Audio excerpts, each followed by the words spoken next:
किल शास्त्रं भगवान् अनवाप्यमनशान्तिम् आस्वाद्यातुलरसं ते शाश्वतम् आनन्दम् आपतरम्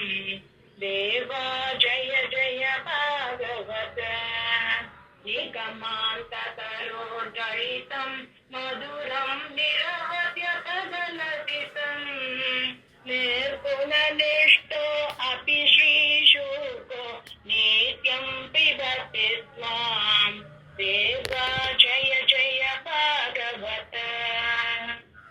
कलिमलहरणं त्वां श्रुत्वा कैवल्यसुखप्रदम्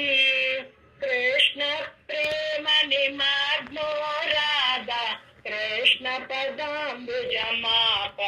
देवा